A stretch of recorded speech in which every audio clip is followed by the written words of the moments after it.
Okay.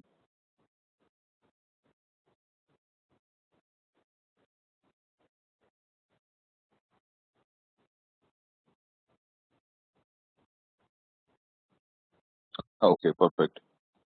Yep. We'll wait for a few minutes and then we'll get going. Please share that on the chat window. And once everybody is logged in, we will handle those questions and we'll begin with the discussion, right? About 2, 3, 4 minutes from now. All right.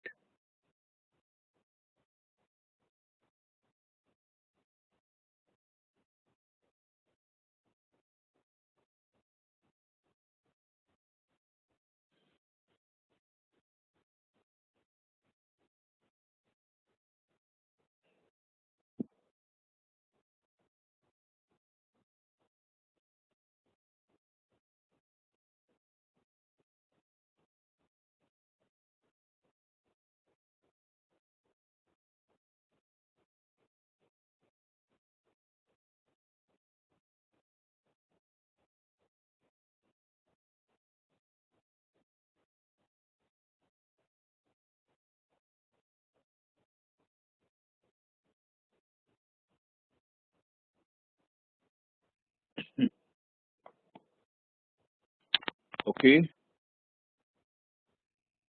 Mhm.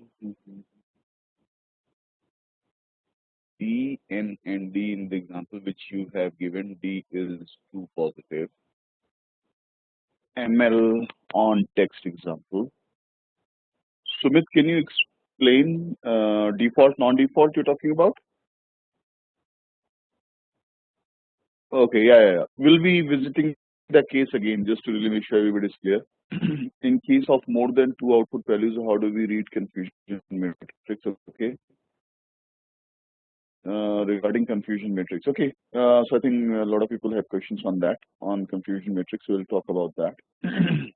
Okay. Anything else from anyone? And need to understand all aspects of CM. What is CM?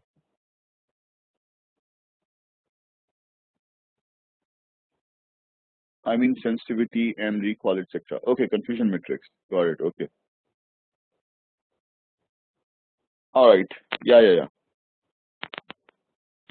So, okay, so I think we have a good number of participants now. Let me do this actually while we are waiting. I will go ahead and share some links with you guys.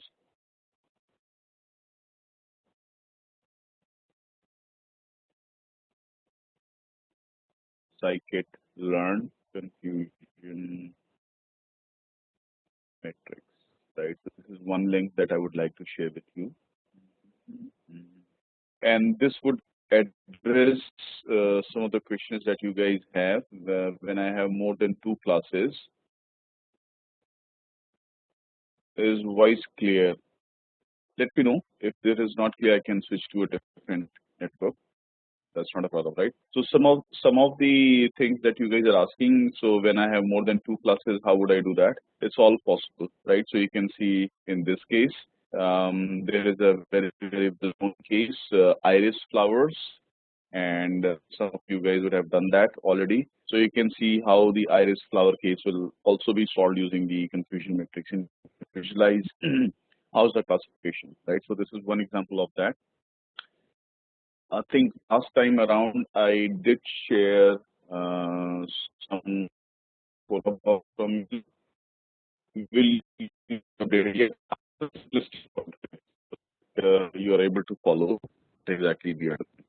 I'll do that as the first one, and then we will moving on with something different.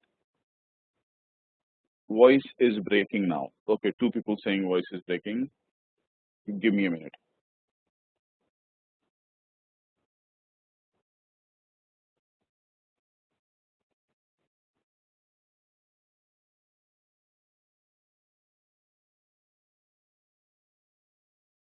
Can you hear me now? Okay, or yeah, perfect. So I'll just I just switched the network, so hopefully that should be fine.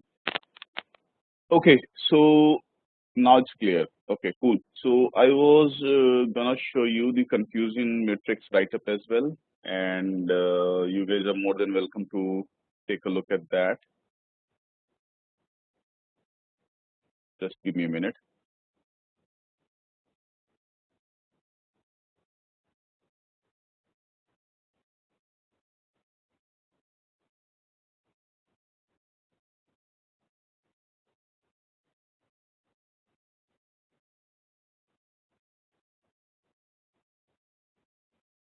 Okay, this is the link I was talking about,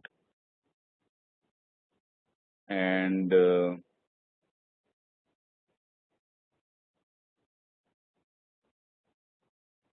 I'll put this link there as well, so you can take a look there, right? And I will briefly talk about, since most of you have some questions about the confusion matrix, I'll briefly talk about one more time. And let me know if the voice breaks because I'm in a different location now, so I'll be immediately able to switch the network in case if you find any disturbance, right? Okay, so I'll just very quickly talk about that, right? And I'll keep it to two classes so that you guys are able to follow me, because the moment I switch to more than two classes, it will become difficult, right? So let's say I have predicted on my x-axis and I have actual on my y-axis in 2 by 2 class, right? And let's say I'm saying default and non-default. So predicted is default and non-default. Actual is default and non-default. Three classes will be a little bit more complex, but I've shared this example with you, Rakesh, for the iris flower. You can just take a look. If you are clear in two cases,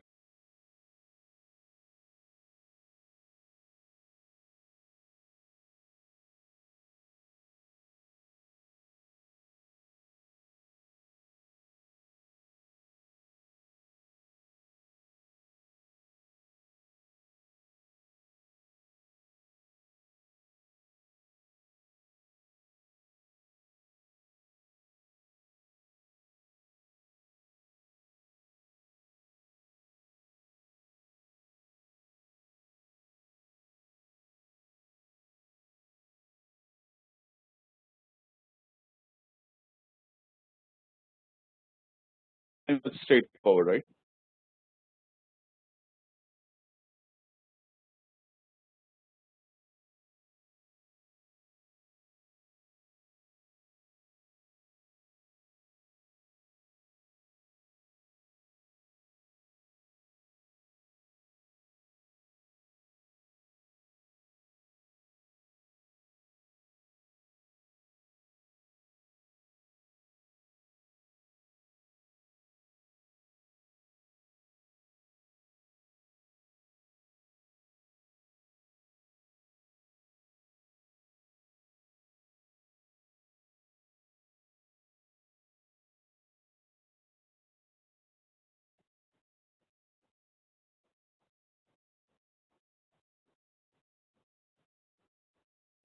Okay, can you hear me now?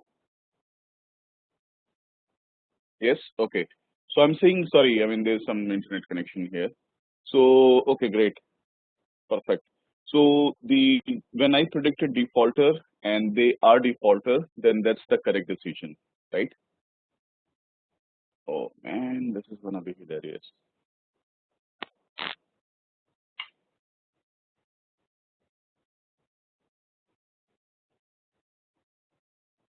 Still cannot hear. Okay.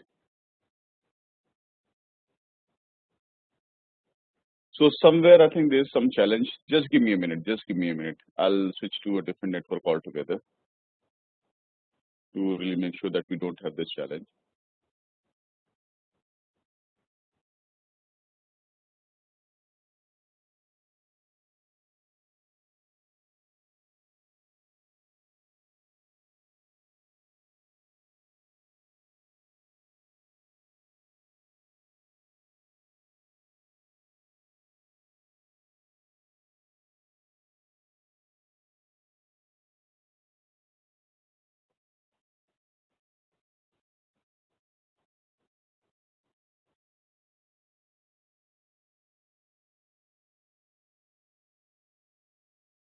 should be fine. If this also does not work, then we will figure out, right?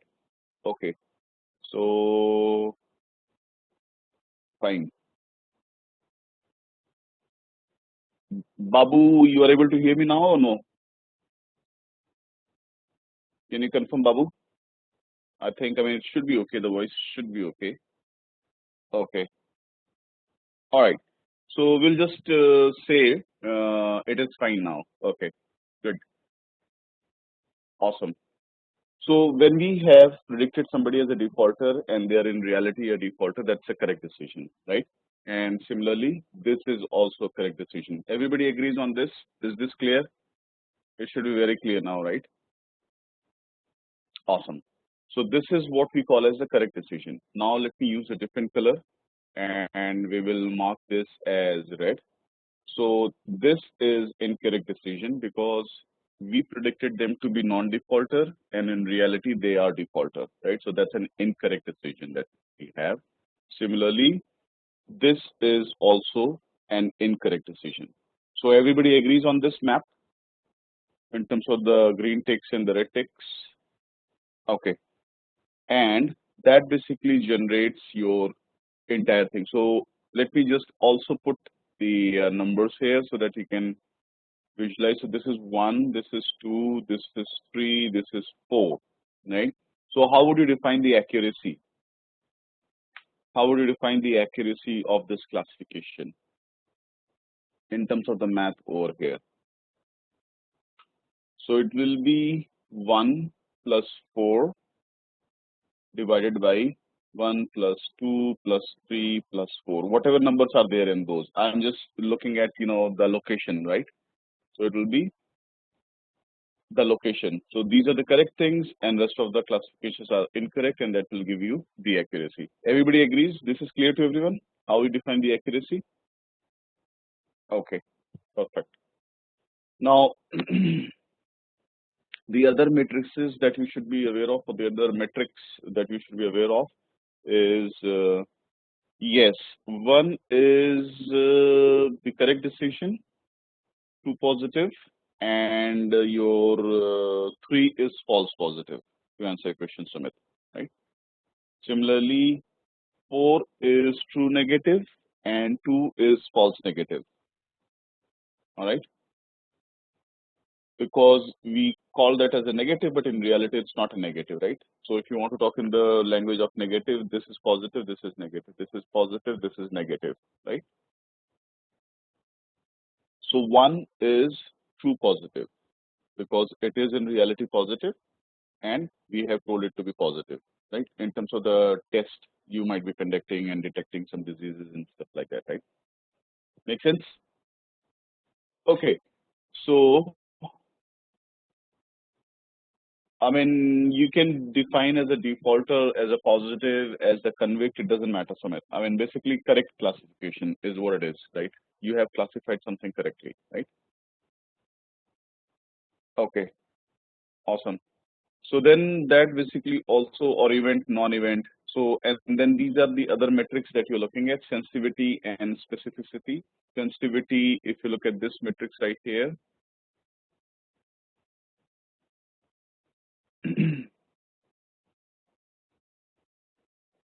I'll just get a new color here. So sensitivity, if you look at it, it is A divided by A plus C, right? So what is that? And this is what how it will basically give rise to the AUC curve, right? So A divided by A plus C.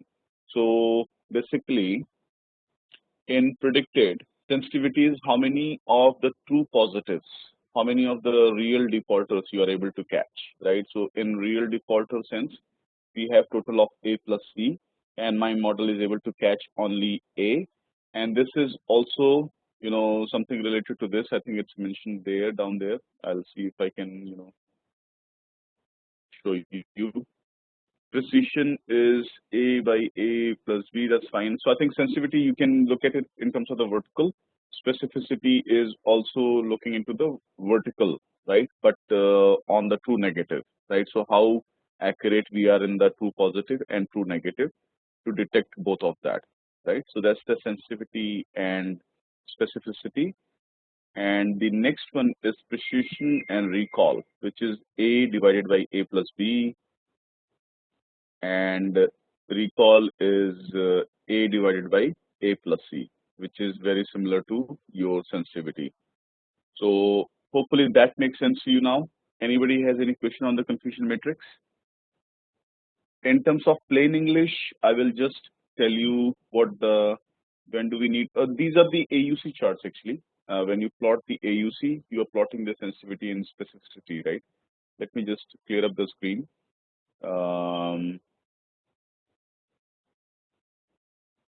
So when you are doing the AUC chart, area under the curve, this is your random line, right?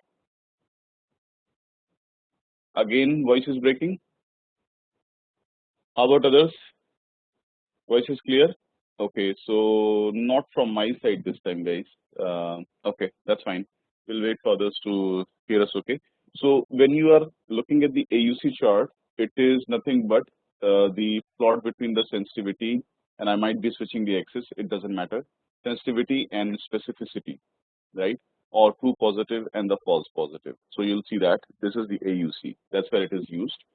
The precision and recall is used for showing how good your overall prediction is, which is a little bit different. Precision is if let's imagine, let's make up a case, right? So I had 100 customers. Out of those 100 customers, 10 customers are bad, 90 customers are good, right? What is precision? Precision is if you say that let's say my model says 20 customers are bad.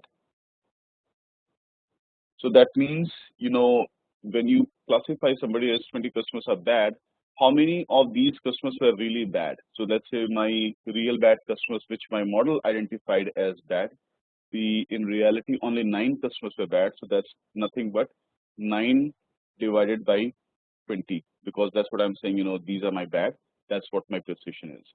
Recall, on the other hand, is total, the model is able to detect 9 as bad, and in reality I had 10 bad, assuming all bads are captured over here. So out of the total bad customers that you had, how many your models was able to recall, right? So that's the concept.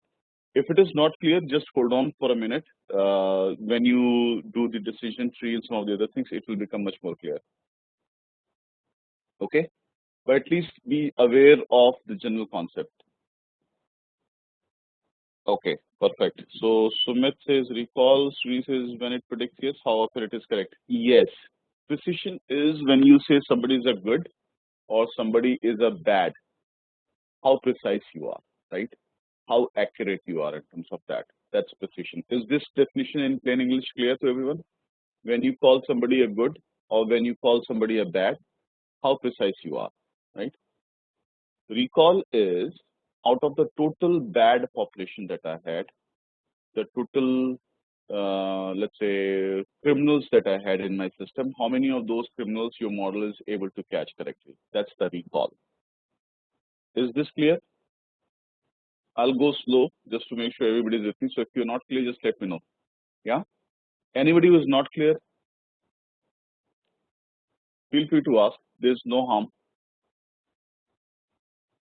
And I'll show you some metrics as well, right? Can you please repeat? So, okay, let me, yes, there is a little bit of the similarity. Let me show you with an example, right? So just allow me a moment.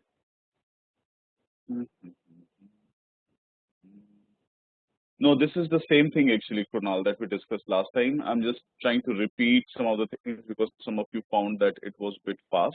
So I'm just spending some time talking about the precision and recall, right? If you just joined, you haven't missed anything. We have discussed that last time also. Okay.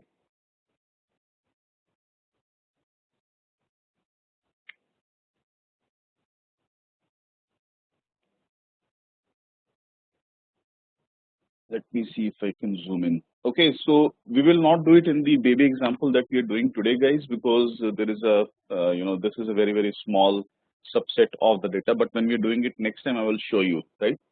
So here is how you get the report in Python, right? And we'll be doing that in the decision tree when we do it today or tomorrow. I'll be showing you this entire matrix, how to calculate that, right? So let me just try to interpret this for you very, very quickly.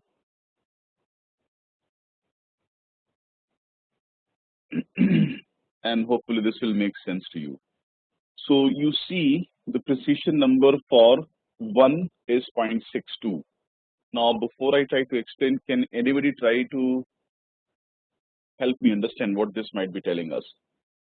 0.62. What do you think this might be meaning? So we have done the classification for the zeros and 1, and it generates basically precision and recall for both 0 and 1. Yes. So any guesses? And one could be who is defaulter or who is a criminal or who is gonna respond. It could be anything that you're trying to build in your model, right?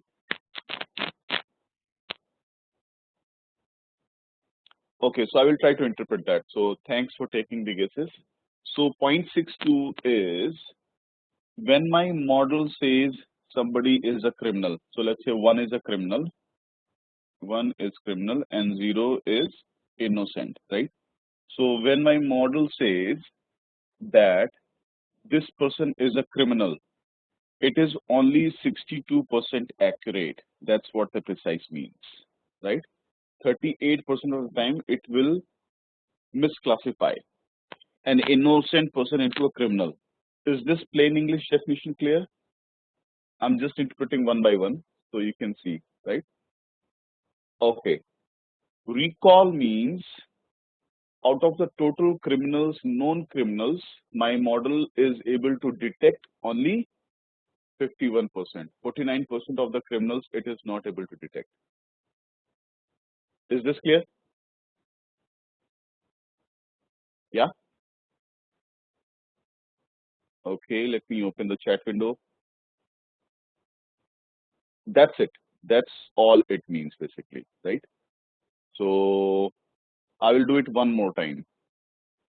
And that is if my model classifies somebody as a criminal, 62% of the time it is right, which is the precision, this matrix right here.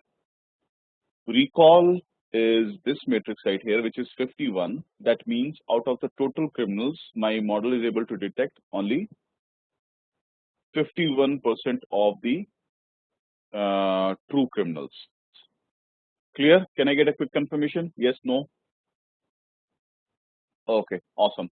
Yeah, keep it coming. Otherwise, I don't know whether there's a voice problem or you guys are not able to hear me or something of that nature. So just make sure you keep on commenting.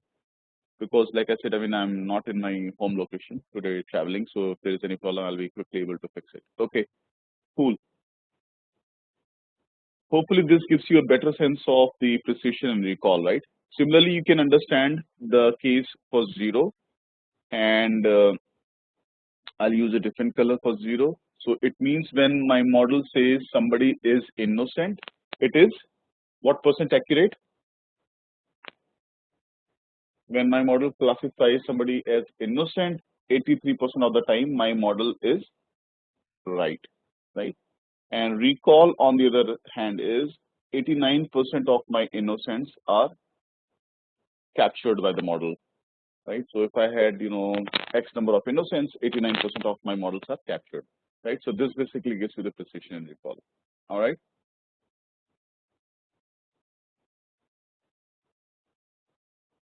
F1 score is a combination, is the geometrical mean of precision and recall, right?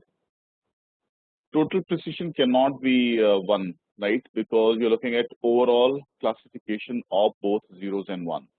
And if you want to make sure you understand, look at this particular link that I will be sharing with you. And I'll be doing this exercise hands-on with the decision tree either today or tomorrow. So you can, go through it. But try to see if you can generate the precision and recall numbers and send it to me on my email ID. And you'll see that you can exactly able to get these same numbers that you have. So in fact, when I do the classes, I would challenge people to compute these numbers by hand, looking into this confusion matrix. So if you just do it, you'll be able to detect the same numbers, right? So take it as in homework and let me know what you guys find out. Okay. Shall we move on with the logistic regression exercise very quickly now? I'll show you end to end. Okay. So who would like to remind the class where exactly a logistic regression is used? What is the main utility very quickly?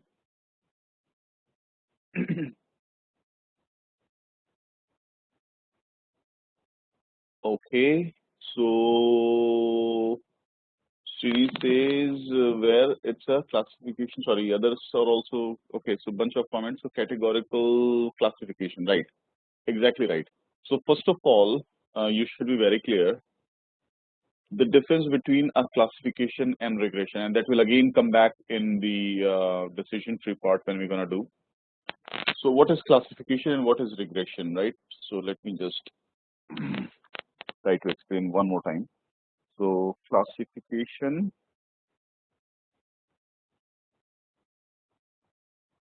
and regression. So classification is when Y is categorical. Regression is when Y is continuous. What about X? Do they have to be a certain format? They can be anything. They can be either categorical or numerical, but we will make them continuous and numerical before we put them in the scikit model. Is this clear, guys? What is a classification and what is a regression? Everyone, can I get a confirmation? I am writing something. You're not able to see the writing? That's weird. Can you guys see the writing or no? No?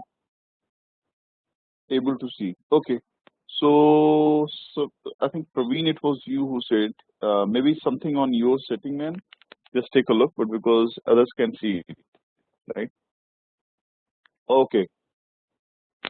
Yes, I was just explaining, Pulkit, the difference between a classification and regression. And the biggest difference between a classification and regression originates on the dependent variable, Pulkit, right?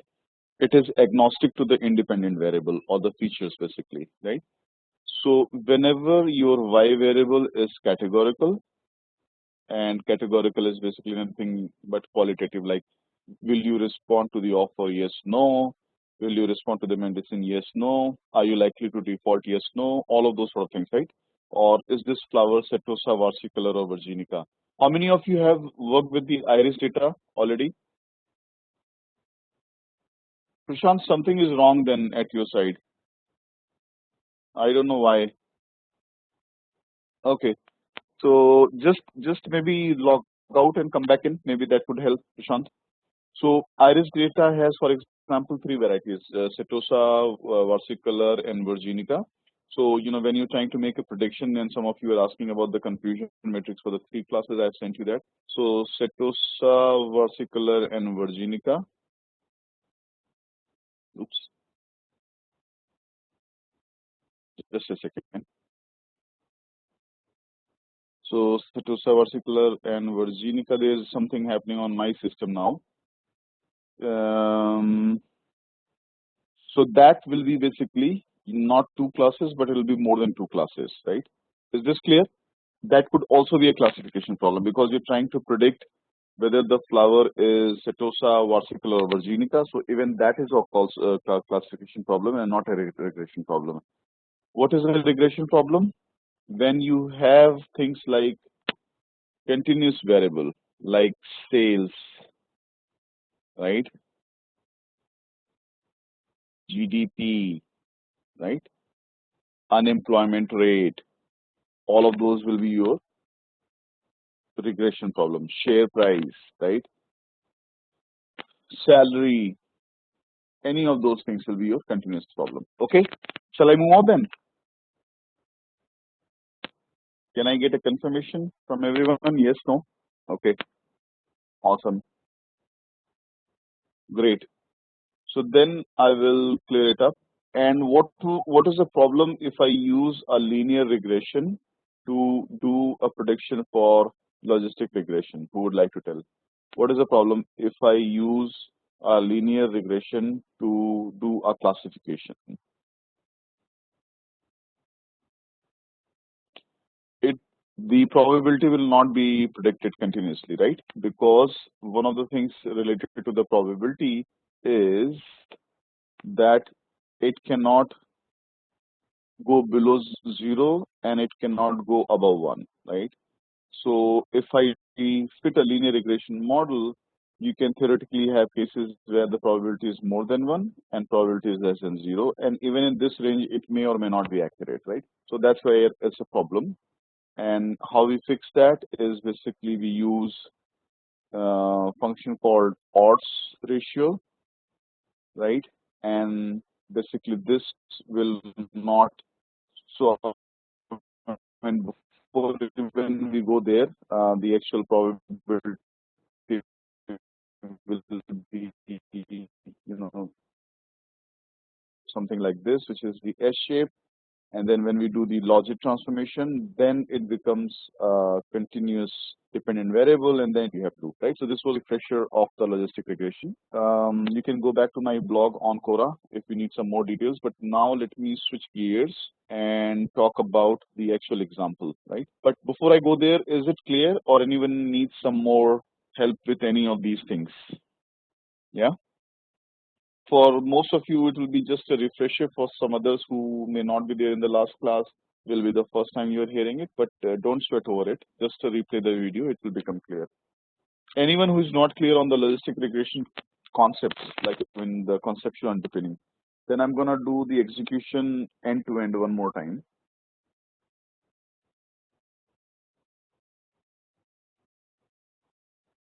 All clear? Okay, perfect. Awesome. So then let's go on.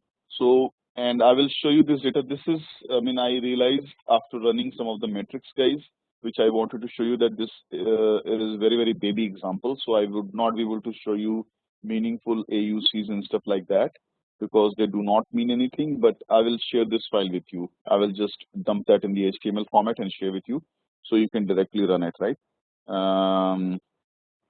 But let me share what this data is very quickly.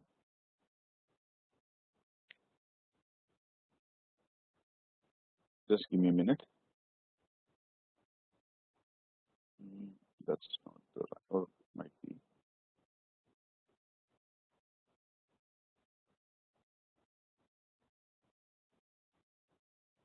Default CSV.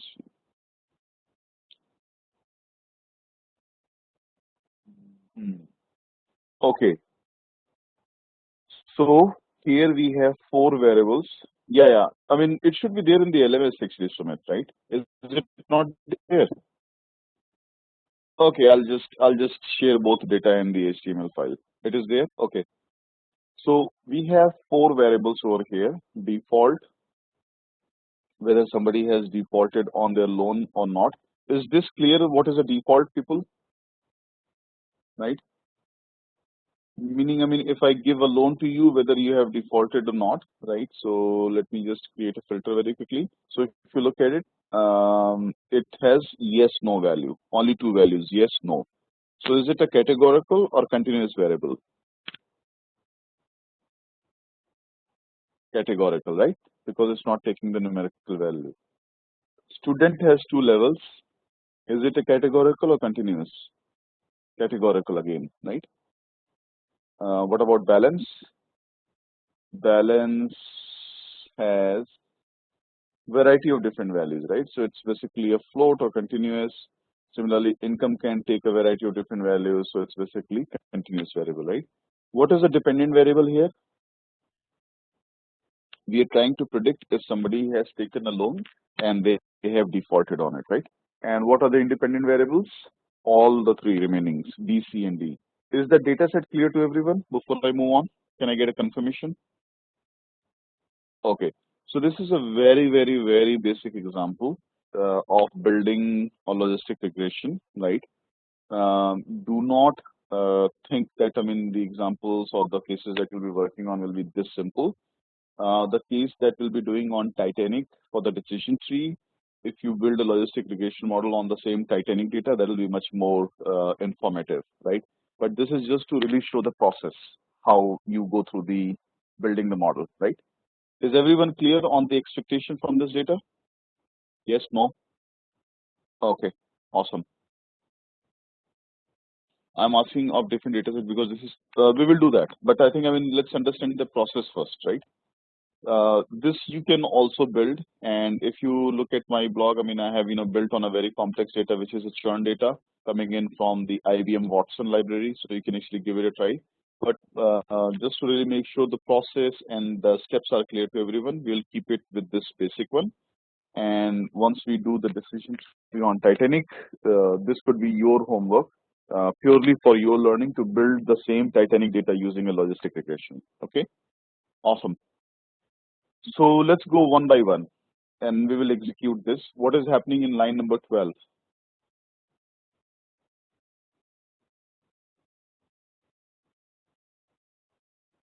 What are the different packages do you see? What package is used for what? Okay, importing libraries. Pandas, NumPy, everybody is clear. What is sklearn used for?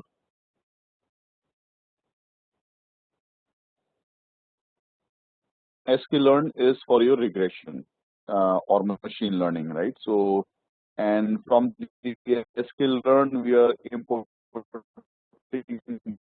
bunch of different other sub-libraries like ROC, AUC, confusion matrix, average precision recall. In case if you're not with these things, his voice is not clear in ISAs. How about others? Can you hear me? Or they have problem with the voice? Clear now. Okay. Somewhere it was having some glitch. Okay. So yeah. So I'm saying a sort of breaking. Okay. Just give me a minute. Intermittent, it's breaking. Okay. Sorry. Apologies for that. Now it is fine. Just keep on letting me know if the voice is not clear, and I will immediately fix it. Yeah. I will just repeat that. So basically, what we're doing is we are importing bunch of packages. Pandas, NumPy, you guys are clear. And then what we're doing is we are importing sklearn, which is the scikit-learn for the machine learning, right? And we will be using that. Okay. Is everyone clear on this? Yes. Pre-processing library is basically a part of that where you will be doing the test and train split and bunch of other metrics. Okay. And let me see if I can share one example with you very quickly. So scikit-learn, and this will be matrix. So this is basically a very, very long list of all the different metrics which are possible. So don't worry about it. If you don't understand 90% of them or even 99% of them, but I'm just gonna put this link for you so that you have it as your reference, right? And you can search on your own as well. That's not a problem. Okay. So there you go. And it has all the details. But we'll keep it to a very, very simple discussion for now today. So let me run this one. Line number 13, what are we doing? Let's keep your comments coming so that I know that the voice is not getting broken. These are all the different metrics, guys, for importing the different packages related to machine learning. ROC, AUC, recall, precision, accuracy, F1. We'll be looking at all of that. Confusion matrix, precision recall, like we discussed earlier. Seaborn is for plotting the information. Matplot is obviously for plotting the information. Okay. So let's load the file. This is done. Line number 14. Who can tell? Let's see. This is tricky one. Maybe I've discussed this already with you.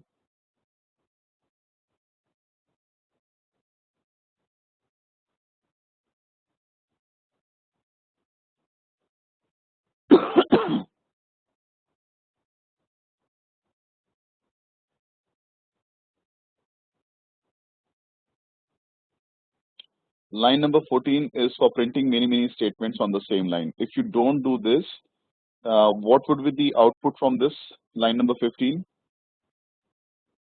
If you don't run this, only the last line will be printed. The rest of the things will not be printed. Everything will be written over, right? So in order to print everything together, I will just do this magic command and it will print everything, right? And let me go ahead and print. So everybody sees the difference because you may not have used this earlier. This might be the first time that you're using it. So you see the difference now. I'm able to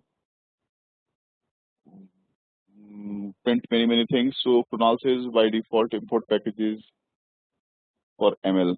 So it's by default import packages for ML. Yes, I mean most of the things that I've done here are by default. You should be importing Kunal. Yeah. And because of the magic command, we are able to print many statements on the same line now. And let me run it. So it has run that, right? So how many observations we have in this data? How many columns we have?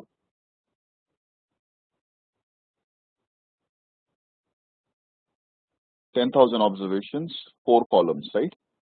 And this is the data frame, and this is the head, this is the tail. Everybody sees this is the same data that we saw in Excel just some time back. It's nothing different, right?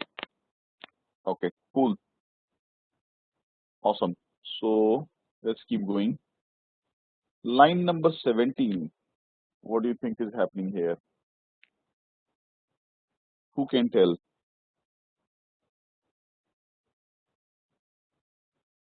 Line number 17.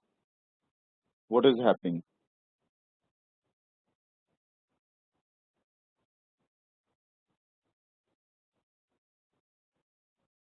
It's dummy coding, right? So remember, I mean, we talked about this, that there are many ways of dummy coding the variables. This is one of the fastest way of dummy coding, right? And let me explain what we are doing. Let me zoom in a little bit. Everybody is able to see it. So what it is doing is that we are running a for loop and we are running an if loop, right? It's a nested if loop in the for loop, right? I think you guys have already done the function. So what we're saying is for call in df.columns, and you can call it for x in df.columns, doesn't matter.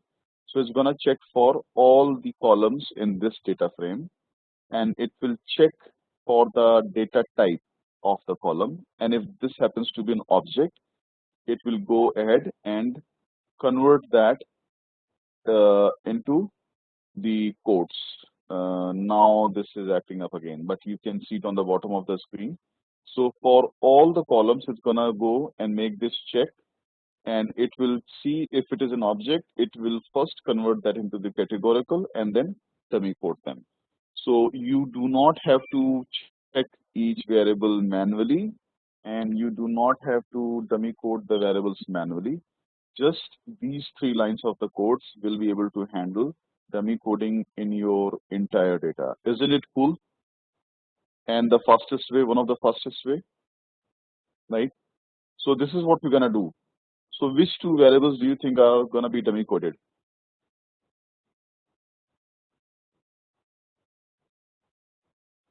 Default and student, right? They will be dummy coded. These 2 will not be dummy coded because they are the numerical variables. So without any further ado, let's go ahead and run that. All right, there you go. And then again, I'm gonna do the exploratory analysis on the data. Now, what do you see over here? It has converted them into 0, 1. Manoj, you see the output now on my screen. So it will convert the values within the same column. It will not create new columns. And this is another cool functionality of this particular function, that it will use the same column and it will dummy code within the same column. Is everybody able to see this one? Neerija, you'll have to fix the missing values and null values prior to that. Otherwise, it will give it a character as well, because even the missing values will be treated as some value for the categorical variable, right? Okay, okay, awesome.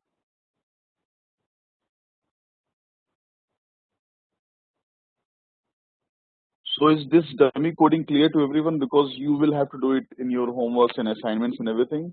If it is not clear, you can ask me, and I'm gonna go slow, so that's not a problem.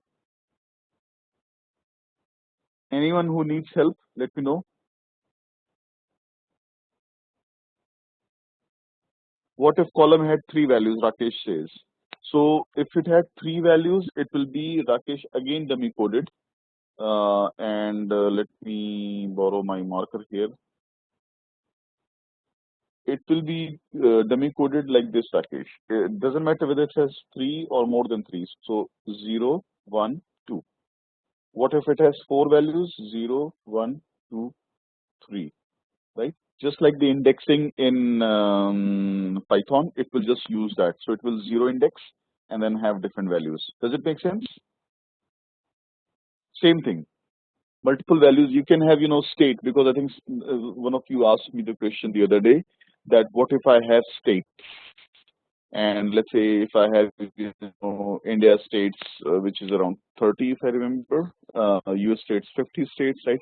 So does it mean that I'm gonna have 50? The answer is no. You will have 0 to 49 values on the state that you have within the same column, right? Voice is breaking again. Okay, give me a minute.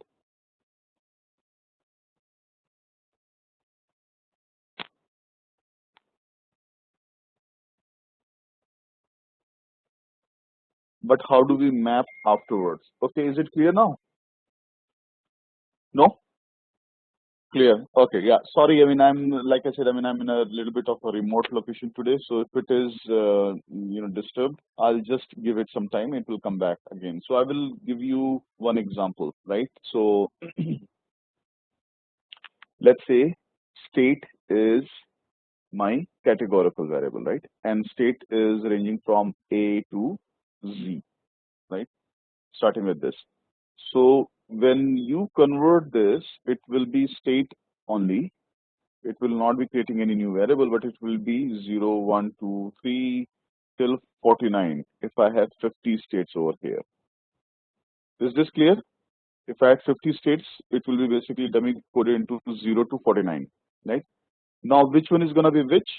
It depends on how you have sorted your data. So if you have sorted your data alphabetically, it will be converted that, right? And if you do not want to do it, I mean, you can always insert a new column and keep the original variable and keep this variable as well for the quick reference. Up to you. Shall we move on after the dummy coding variables? Okay. It, if we use different ways, means does it impact the log regression output? For us, for our practical purposes, it doesn't. But in some cases, yes, it might have some impact. Primarily driven by the number of variables, because in this case we're not changing the number of variables, but if you use pandas, get dummies and stuff like that, you get more number of variables, so it may have little bit of an impact, but not a whole lot, right? Is there any question from anyone on this? And I apologize for the voice challenges today from my side, so if something is not clear, I'll be more than happy to explain. Tomorrow I'll be back in Bangalore, so should not be a problem. Any questions, guys? Any challenges? It will work. It will work on any number of categorical variables in the same data. Not a problem.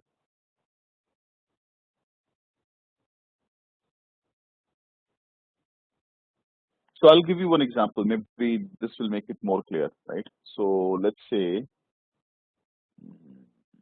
yeah, let's say I had a categorical variable. I don't know. Let's say rating, right? Rating is agree, disagree, and neutral, right?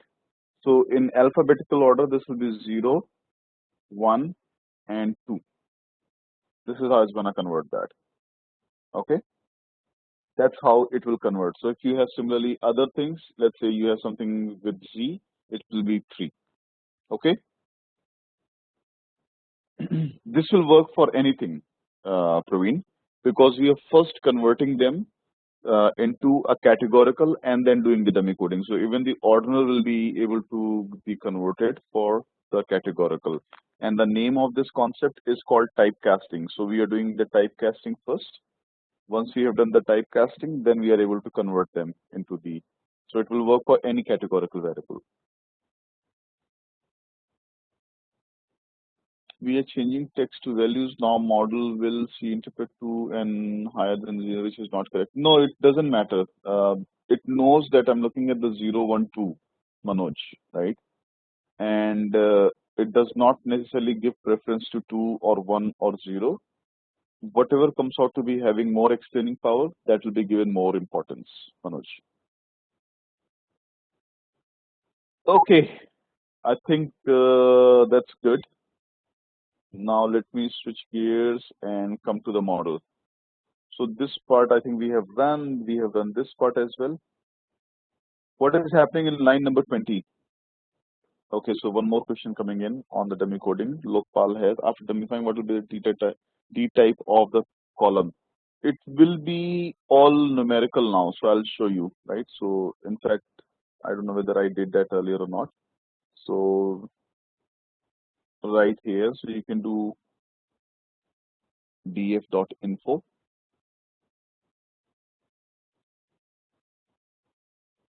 and it will be printed. Oops, okay, just give me a minute. Forgot the parentheses.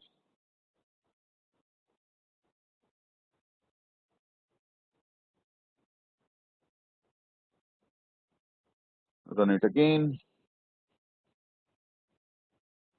What do you guys see?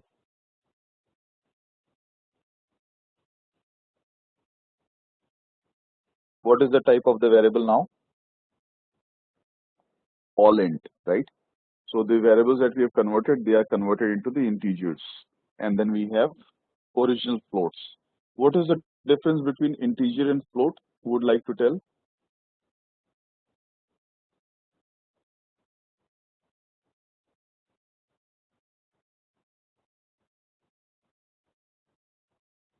Yes, the difference is the decimal places. So it will never be considering this as the float.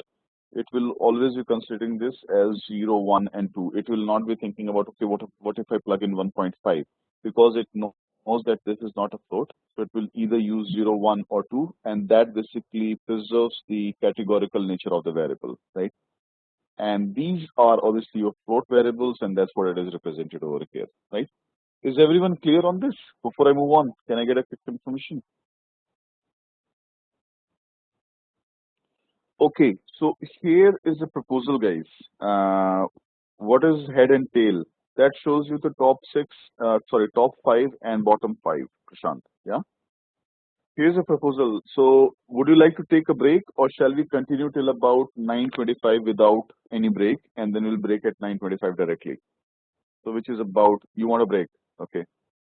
Okay, 9:25. Let's continue. No break. Continue. Let me know. Okay. So people are saying no breaks, most of you. Okay. So just continue then, right? In case if you are getting too warmed up, just let me know, I'll break in between, right? Otherwise, we'll finish at 9:25 and then I will drop off and then I'll hand it over to either Roshni or Rakesh. And then tomorrow we'll again go till 10:30, right?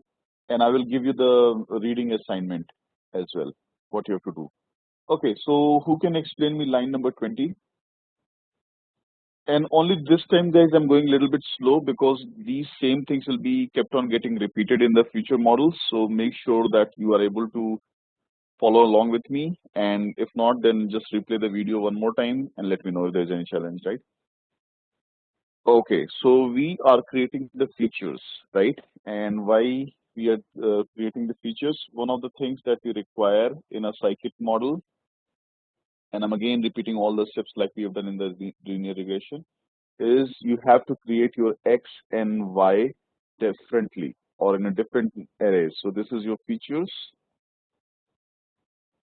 and this is your label in terms of the machine learning language, right? Feature and label. So that's what I'm gonna do. So all the explanatory variables will be one data frame or one array, excuse me, and then this will be another NumPy array, right? Now let's go back. So how does it work? I am basically dropping the default. Why we are dropping the default? Because that's the dependent variable. I just want to keep all the independent variables together, right? Is line number 20 clear, everyone? Yes, no? Okay. So just keep it coming your comments. Otherwise, I'll not be sure whether you're clear or not, right? So there you go, right? So I have the student status 01, I have the balance, I have the income, right? And I've printed the entire thing. Can we do like X is, you can do that, but not the def. You can use a lock for that. Lock and iLock, Rajesh, I'll suggest, right? Which is basically for parsing out your data frame, right? Okay. How about this line number 21? What are we doing?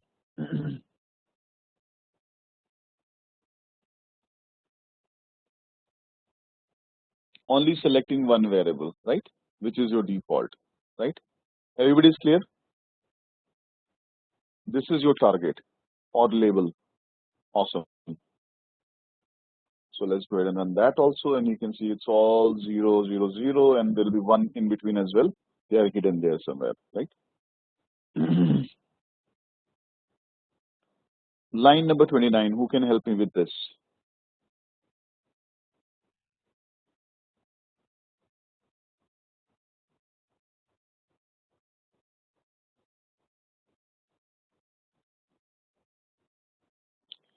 So if you remember, we imported the train test split from the pre-processing, and that is required for splitting your test and train data. So we are passing on the array, which is the X, which has my independent variables, Y, which has my dependent variables, test size, which is basically the split between the test and train. So if you remember, the original data had 10,000 rows, so 6,000 and 4,000. That's 10,000, right? And random state is equal to 1. This is just for the replication. You can have any number you want to. You can have 5, you can have 10, you can have 11, you can have 2000, doesn't matter. What matters is you need to have just one number so you can replicate that. It's a random number seed. Excuse me. Is it clear, guys? And then how many arrays will be created? 4. 1, 2, 3, 4, right? And then we are looking at the shape of them. Sorry, the comment is a little bit out of place, so I'll just change that. So it's mm, 64. So pointing out, I changed that later on. I just want to make sure that it's a healthy mix, right? So, and this is nothing but 60. Right? Cannot be more than 100%. So it has to be 60, 40, 75, 25, 80, 20, 70, 30, all that, right? Test is 40% and training is 60%. Your training data will always be, generally speaking, bigger than your test data because it needs more data to train. Less data is required for validating your model. Make sense? Shall we go on, guys? Is there any question on this?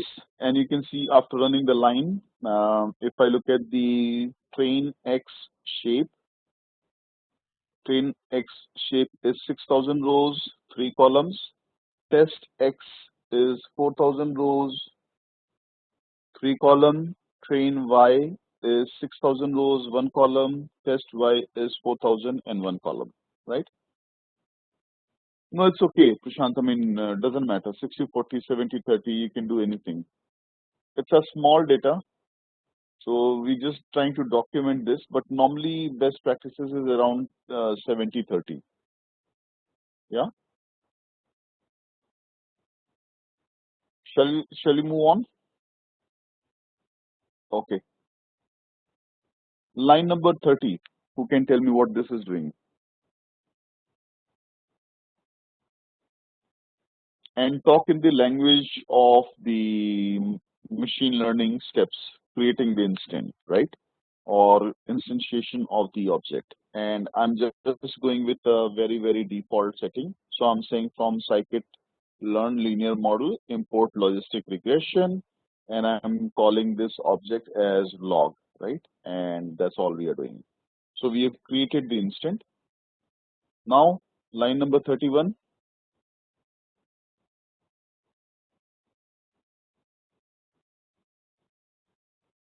Fitting on the training data, right? You never fit on the test data. You fit on the training data. You predict on the test data, right?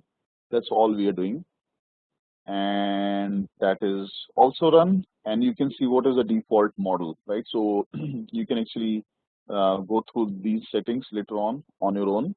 But I would not change anything. I'll just go with the default settings, right? But in case if you have gained, yeah, that's what I'm saying, Sumit. So right now, ignore that. Just go with the default settings. Once you become more comfortable in running through the process, then you can actually explore this, right? But in most cases, you would not need to change any of these parameters. You can just go along with that, right? Okay, then line number 32, what do you think this is doing?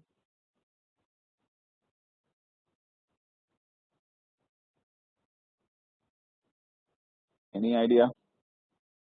I'm showing you this example end to end so that you can use the same approach for building more complex models as well. The process remains exactly the same. Process does not change at all. Yes, so I'm printing the model coefficients. Just like what we have done in the linear regression, I'm printing all the model coefficient, which comes out to be 2.36, 4.77, 1.26. Right? There is no interest in the logistic regression like we had in a linear regression. There is no intercept. These are all the coefficients for your parameters. Which parameters did we pass on? Whether somebody is a student, is their balance, and what is their income. Okay, voice breaking. Let me know once it is clear. Not yet. Clear now? Okay. All right. So I'll just repeat that, right? So repeat the last portion one more time. Unlike a linear regression model, there is no intercept coefficient in IIT, right? And others. There is no intercept coefficient. So we have three coefficients for the three independent variables that you passed on in your model. And what are your independent variables? They are shown over here. Give me a minute.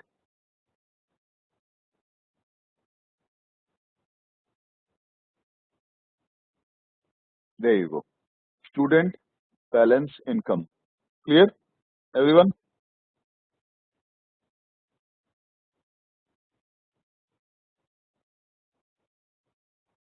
Yeah, I mean, yeah, somehow there is a problem in the location we are in right now, Sachin. So apologize that for, but I'll be back in Bangalore tomorrow, so will not be a problem, right? So just for today, if you can bear with me, tomorrow it will be good. Is this clear? Line number 58, everyone? Shall I move on? Can I get a confirmation? Yes, no? Okay, awesome. Cool. Yes. So it is basically direct coefficient of the parameters. And then what we're doing in line number 37, if you can help me find out what it is.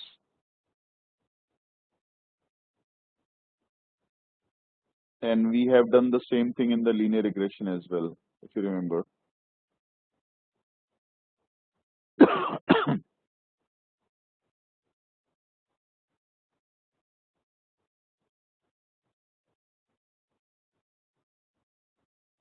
I will talk about that in a minute, Sumit. But try to tell me what is happening in line number 37.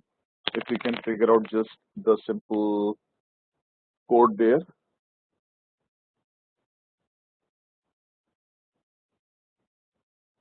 Right. So what we're doing is we are doing the concatenation. Basically, we are taking the column names from the X that we have created, and we are concatenating with the coefficient, and we are merging them on the in the column, right? X is equal to 1 means basically your putting two columns side by side, right? And then we are sorting by the coefficient, right? And printing the values, right? Is this clear? Line number 37. I will talk about the output in a minute, but the code is clear. What are we doing? Yes, no? Okay. All right. So let me run it first. So what it is showing you is very clearly in a logic model, and I will borrow my marker, which is okay. I think I'll just need to refresh the notebook. That's okay. Leave. Okay, that's fine. So what this model is telling me is basically this equation, logit of P1 minus P is equal to, I mean, you do not have to form this equation by hand ever, but I'm just telling you for the sake of documentation, right? So this coefficient times balance minus this coefficient times income minus this coefficient times student, right?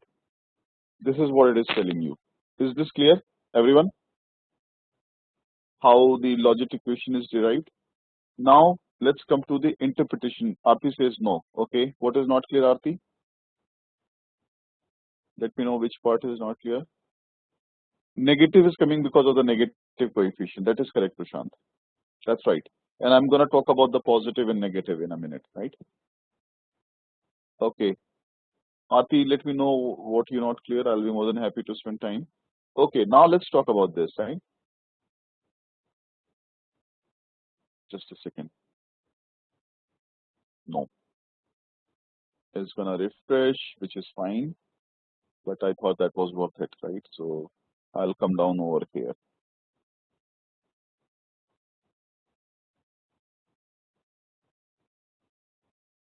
I'll come to it, Aarti, in a minute, right? These are the same values that you see, but because of the scientific notation, you're getting confused. If you look at the values, they're exactly the same values. There are minus 10 to the power minus 6. So there are a lot of zeros in this. So this value becomes this value becomes this, and this value becomes this, right? So there's nothing which is different, right? Okay, great. And I mean, I love it when you guys help out each other as well. So it will be good if you know answer to something, you can actually type your comment there on the chat window. Really appreciate it, right? Now, what it means is we by default always try to predict one, which is in this case, who is going to default. So if they have higher balances, their probability of default or the log of the odds ratio will be higher. Does it make sense or not? If somebody has higher income, higher balances, their probability of default is higher, which is right, because they got too much to chew on, they cannot chew on that, and they will most likely default. Negative, if somebody has higher income, their probability of default is lower. Makes sense, right? So if you have higher income, you can actually afford it, and you will be able to less defaulting. Similarly, if somebody is a student, in this case, it's a very, very small coefficient, but based on this data, if somebody is a student, their probability of default is less, which may be a little bit counterintuitive, but this model is suggesting that, right? And that's where you see that this model may not be very accurate as well, and I'll show you in a minute. But does it make sense in terms of how to interpret the coefficients? Don't take it literally right now because this model is not very, very accurate, and I'll show you in a minute in terms of the diagnostics, but that's the message from it, okay? So line number 37, I'm assuming everybody is good, so I'm going to run it. So it becomes 60. What is happening in line number 38? Quickly, who can tell me?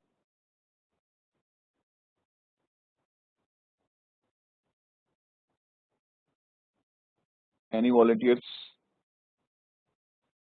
Yes, this is the third step in the three-step process for the machine learning, which is the instantiation, fitting, and then prediction. So I'm going to predict based on the test data. Everybody's clear? Based on the test data, we are predicting information, right? and inherently this will predict the probabilities, right? So if I run this, I'll just show you the output first, and then if I print this output, you'll see it's an array of integer, and it's using the default probability of 0.5. And again, you can change this once you become more comfortable, but by default all the classifications will be using the 0.5 probability. So if I know that you're more than 0.5 likely to do certain things, or default or non-default, I will classify you that way. Clear, people? So we have predicted the probability on the test data based on the model that we have trained on the training data. Any questions on line number 62? Shall I assume you're good? Can I move on? Yes, no? Okay, so there was if the new data comes, then how to use? Okay, this is your new data coming in actually right now. Sumit, this, I mean, so right now we have broken the data that we already have, but imagine that, and you will be doing this exercise if you do the case study on Titanic, on Kaggle, you will be provided with a data which does not have Y value, and you're asked to predict on that, right? So assume that there is no Y value, even though we have Y value, and that's how we're going to use the confusion matrix, but in reality, you'll never be given the Y value, and you're supposed to be predicting that, right? Okay, makes sense? Okay, then line number 40, what do we think it's doing? No, just reading the new data actually, Inayat. That's all you have to do. And then you'll be able to make the prediction. Okay, awesome. That's right. So line number 40 is checking the accuracy of how we have done. And how we will check the accuracy, we know in reality, because in this case, we have the test information, Y information, and then we have the predicted probability as well. So using that, I'm seeing how accurate is my model in making the correct prediction. So how accurate is the model?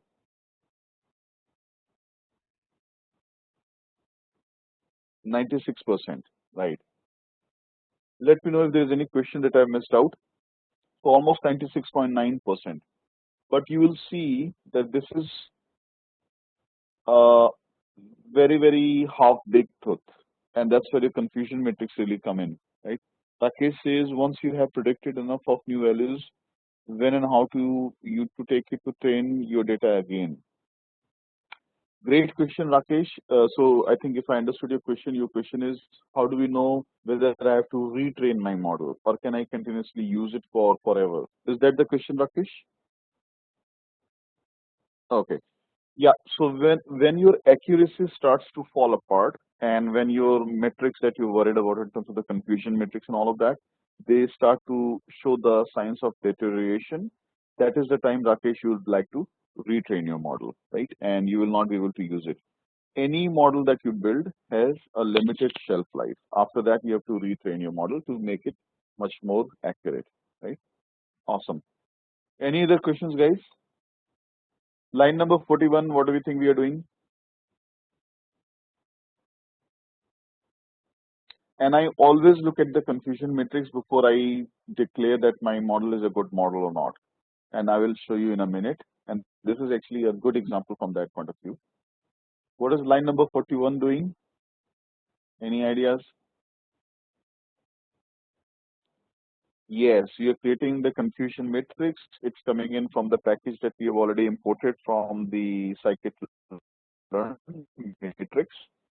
And we are trying to see how the confusion matrix looks like, right? And then in line number 43, we are just simply plotting that. There is nothing else but just plotting it. So SNS is the seaborne, you're defining your palette, you're doing your heat map, you define, what exactly you're gonna plot, which is your confusion matrix that you've defined, fonts, and then you're labeling that, right?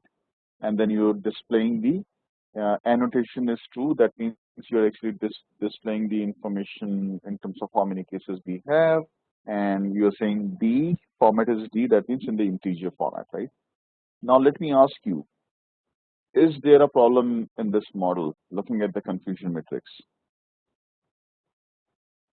X axis is predicted, Y axis is actual. Is there a problem? Y axis is actual, X axis is predicted. Or is this a very good model? This is your turn to think, and you can take a couple of minutes to think about it. Is there a problem?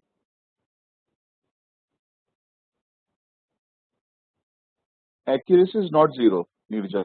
Accuracy you already computed. It's pretty very accurate model.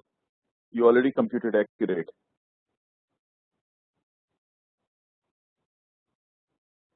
This is sort of like a quiz for you guys. What is the problem?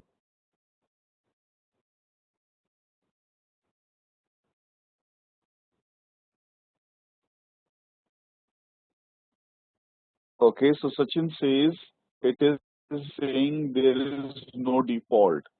That's right. So you know what it is doing?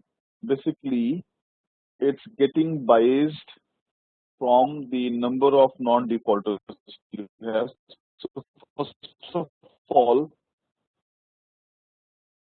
do the math and tell me what is 3877 plus 123. Can you show me that number?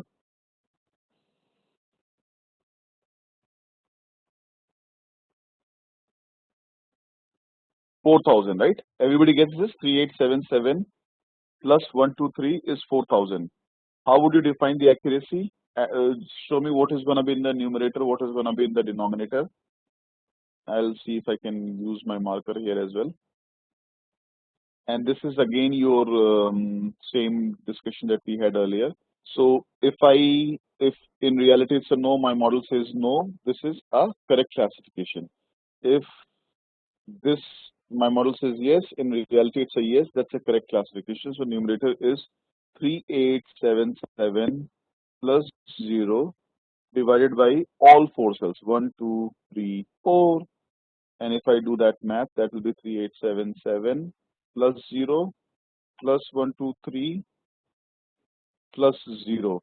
Can somebody crunch this number and tell me what exactly this comes out to be? So this will be nothing but 3877 divided by 4,000, right? And that should be nothing but this number. So this is how we are defining the accuracy. So you can see confusion matrix is basically the mother of all numbers, whether it's a precision, whether it's a recall, whether it's the accuracy, everything is being generated from over here. So everybody sees this. So even though your model is very accurate based on the matrix, you know what it is doing.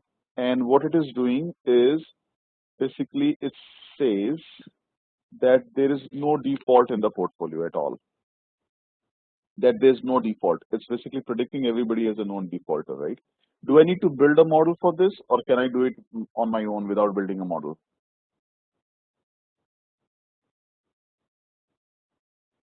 I don't have to build a model. If all I'm going to do is say everybody is a non-defaulter, why do I have to build a model? Right? So clearly you can see this is not a very good model in terms of catching this. And if you do the same thing as I have done earlier, and I will be doing that in the Titanic, you'll see the precision and recall values are 0 for the 1. So it's not able to detect the 1 because it's not predicting any 1 at all. So what will be the precision and recall? It will be 0, 0. And that's where you see why precision and recall along with the accuracy should be looked at, right? Everybody sees this point or no? It's 100% imprecise for the defaulters, and the recall is also 0 because it's not able to detect any true defaulters. Yeah. So, Menak, the point is if I just focus on the accuracy, I will be telling the incorrect picture to my customers or my stakeholders, right? I'll say my model is very accurate, right? In fact, when the precision and recall both are 0, even though I haven't computed that, let me see if I can very quickly compute for you guys. Just give me a minute, right?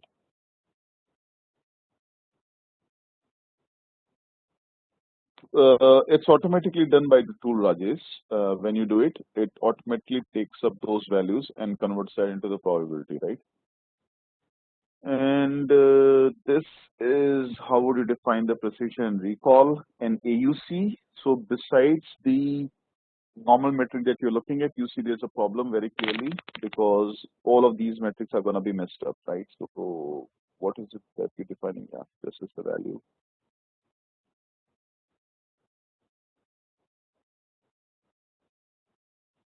Just a minute, I'll just change certain things and I will share this code, entire code with you. So you can actually, you don't have to do any typing and you can leverage that.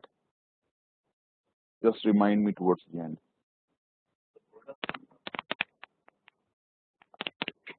So just so you can see, even though the accuracy is 0.96925, what is the precision for the one? Precision and recall for the one for predicting the true defaulters? 0, right? And you didn't have to churn the numbers, you could just look at this picture and you will be able to draw the same picture, right? Everybody agrees? Can I get a confirmation? Yes, no? Okay, awesome. Now, one more point that you should look at is AUC. How to fix it? You have to build a different model. This model is not good, or maybe the data is not, strong enough to really build a case. Maybe you don't have the right number of variables on it, right? All of those cases will be applicable. Now let's talk about the AUC. AUC is nothing but the area under the curve, right? And this is the random line. Sorry, I'll use a different color. This is the random line. So if my model is not better than the random, the area will be exactly 0.5 because anyways, this diagonal line is dissecting this entire area into half, right? So imagine this is a box. If I cut the box like this, automatically my random model is giving me half this area. So if my model is doing better than random, I should add certain area. Ideally, I should get this AUC number very close to 1, right? And what is the AUC number coming out over here? Over here, you see the AUC number, what it is? 0.5. So is my model doing any better than the random? The answer is no. So you know that this model is worth nothing, right? This model is not good at all. And predominantly it's driven by the small size of the data. So I told you right at the beginning that this is just to really showcase the functionality and not necessarily take anything out of that, right? Do you guys see it now? How you can, so don't get mesmerized by just the accuracy number because that could be very, very confusing. So you have to look at all the metrics that you've talked about. Look at the AUC, look at the precision, look at the recall, and look at the accuracy. And then you will know the correct picture. I'll pause here. Yes, that is exactly the same thing what we discussed earlier, Prashant. Exactly the same thing.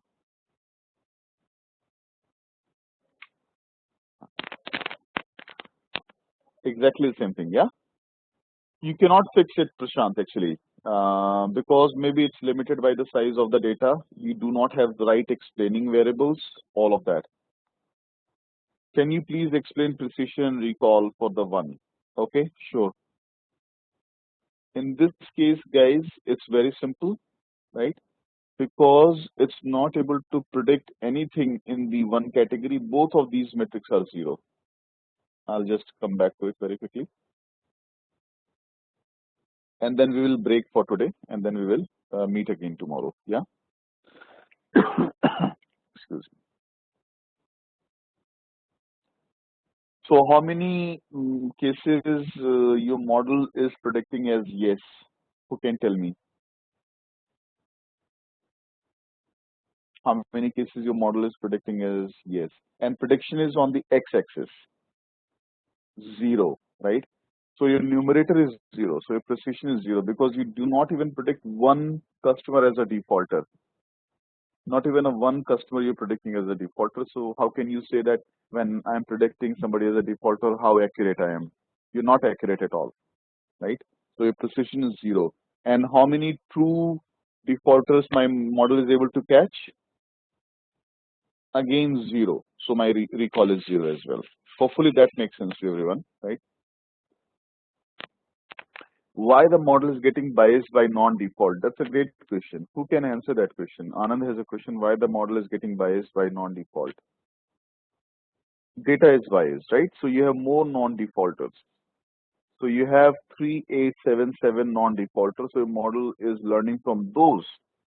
And it's very easy to say, okay, I'm just going to put everybody as a non-defaulter and done. I'm done with that, right? So there are ways you can do oversampling, undersampling, or you can get more data, or you can fit a different model. All of those techniques are possible. And as you become more mature in the machine learning language, you'll see how to fix this. This is basically technically what we call as an imbalanced data set, right?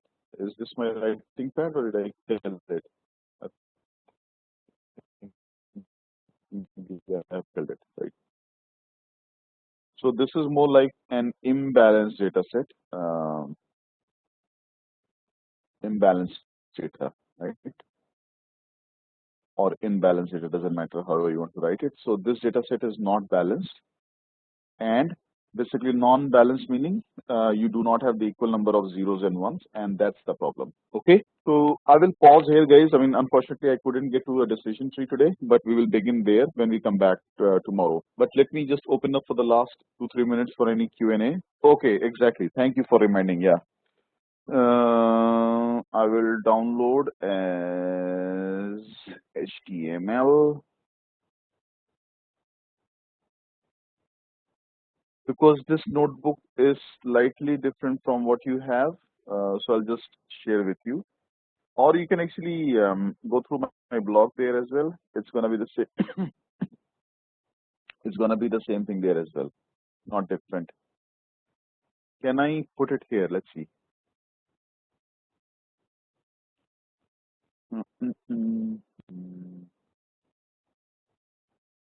I don't think, guys, I can share with you right now, but I'll share with Roshni or Rakesh, whoever is there today. No, I cannot share actually. Or I mean, do you guys know how to share? Share file. Okay, share file from my computer.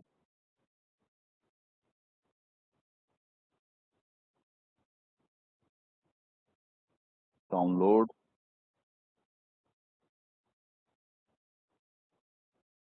Details.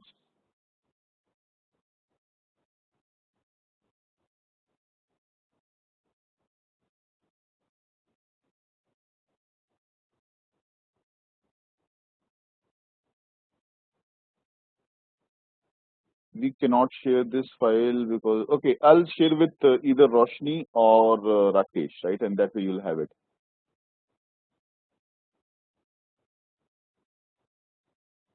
It's saying I cannot share it, right? So share my desktop. If you have a Google Drive link, guys, you can share with me and I'll put it there. Otherwise, I'll just send it across. If you have a Google Drive link where I have the access, I'll be more than happy to put it there. Okay. All right. Any other final questions? Sorry, we couldn't get to the decision tree today, but I just wanted to make sure that we do this, the justice on a logistic regression first, because I do not want to move very fast at the cost of you not being able to follow what is being discussed. So now let me ask you guys or do a quick poll. I mean, is logistic regression clear now, or you're still confused? I showed you the end-to-end process, how to build it, which is not very different from a linear regression. Anyone who is still confused?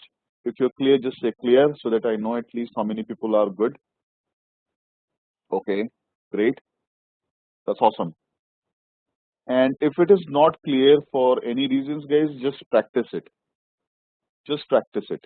And you will be much more comfortable, right? Because see, ultimately your learning really comes when you start to do things on your own. How many of you are doing the things on your own at this time? Or how many of you just come and then don't do anything?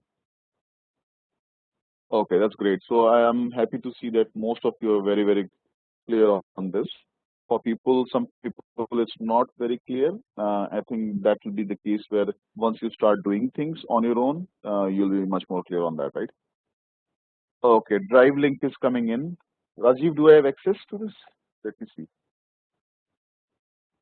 Python programming link. Okay, and I will bookmark it so that I can use it for my future reference as well.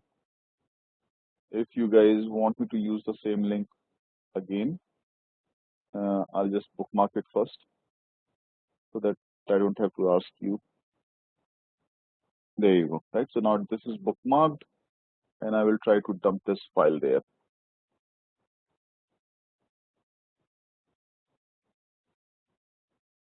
And it did not make it.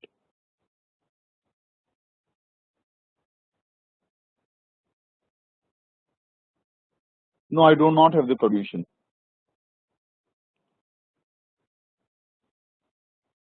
Okay, I'll just send by the LMS then, yeah? The best thing that you can do, guys, to practice some of these things is start doing on your own. LMS is a better option. I think let's just make sure that it's there in the LMS. So who do we have as a TA today? Is it Rakesh or Roshni? Can we have the TA online, please? Rakesh, Roshni? Okay. Guys, are you there? What is 20 Sumit? Sent an email to you. Okay. I'll just take a look, Pulkit. Yeah. Okay. Decision tree should be there on the LMS. Rakesh, let me know if it is not there. I'll just remind them, and you should go through it, in my opinion, before you come to the class tomorrow, because that will just make sure that the learning is gonna be very good. And again, we'll be talking about the same concepts like the precision recall, confusion matrix. So this is not the last time you're gonna hear about it. So even if it is 60%, 70% clear, you are good to go. We'll keep on talking about this. Rakesh, are you there? No? Roshni? Just give me a second. I'll mute myself and call one of these guys so that they can handle your question before I drop off. Yeah, just give me a second. I'll mute myself. Don't worry.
Okay, so Rakesh is not responding to the phone calls.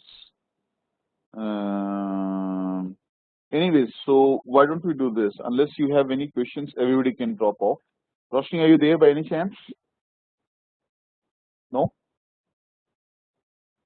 Okay. So, yeah. So let me just show you this. For the pre-read tomorrow, if you go through the LMS, you will find something like this, and I will show you what you have to do, right? And then we can drop off because I think these guys are not there. And if you have any questions, those will be addressed tomorrow, right? So do me a favor. What you have to do, I mean, that's more than enough, Rakesh. If you can just go through the presentation, don't worry about the code part that I will explain you, and that is not going to be the big deal anyways. Just go through the presentation in terms of the motivation behind a decision tree, how exactly it works, what are the sort of like the underlying logics that is used or logics that are used for figuring out the things, right? So just try to go through it from the beginning to the end, and hopefully we will be able to cover the presentation in totality tomorrow, and then also talk about the code as well, right? So just go through it, the presentation only. So everybody needs to go through it for the discussion tomorrow, otherwise you'll be confused, right? As I mentioned at the very beginning, when the topics are easy, everybody is going to be able to follow without prepping earlier. But as the topics become more complex, you will have to do the equal work on your side and come prepared, and then you'll see the benefits. Okay. So with that, guys, I will go ahead and end the session for today, and I'll see you again tomorrow at 8 a.m. India time, and we will go till 10:30 a.m. India time because Saturdays we do half an hour less because of my schedule, but Sundays we'll be able to do 30 minutes more, right? Any questions, comments from anyone?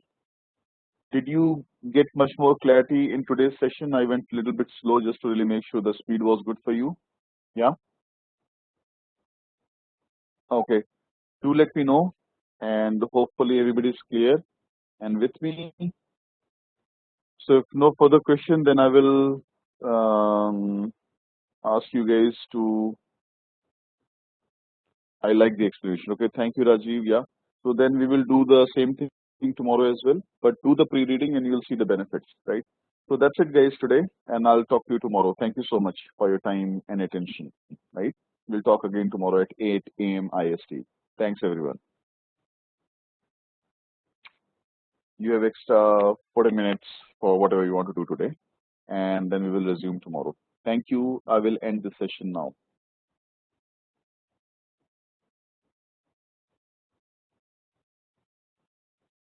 Cool. See you guys tomorrow. Bye.